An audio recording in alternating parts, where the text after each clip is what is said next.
Israeli PM Benjamin Netanyahu's UAE trip cancelled due to threat of missile fire. Israeli Prime Minister Benjamin Netanyahu said he was deterred from flying to the United Arab Emirates through Saudi Arabian airspace last week because of the threat of missile fire from Iranian proxies in Yemen. Netanyahu, whose comments came on Saturday, had called off a visit to the Emirates last week over a spat with neighboring Jordan, which had temporarily closed its airspace to the Israeli Prime Minister's flight. But rather than bypass Jordanian airspace and take a more southerly route across Saudi skies, Netanyahu told Israel's Channel 13, there were also problems a week ago in the skies of Saudi Arabia, referring to recent missile attacks by Yemen's Houthi rebels.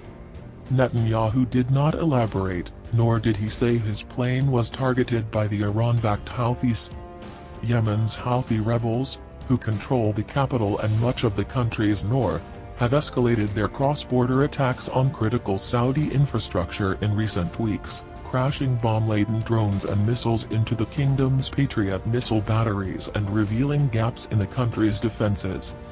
Last week, missiles and drones hit one of the world's largest oil shipping ports and halted air traffic toward the international airport in the port city of Jeddah. While Houthi-claimed attacks on Saudi Arabia rarely cause substantial damage, such strikes have roiled the world economy and raised the risk of a disruption in global oil supplies. Netanyahu was slated to make the first official visit by an Israeli leader to the United Arab Emirates, half a year after the countries established formal relations. He had hoped to use the audience with the UAE's crown prince to boost his re-election campaign less than 2 weeks before Israel's March 23 parliamentary elections.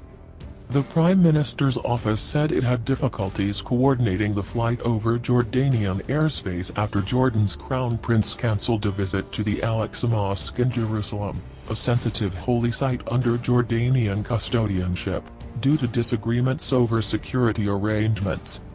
The Prime Minister insisted that relations between the two countries were positive, adding that Jordan needs good relations with us no less than we need good relations with Jordan.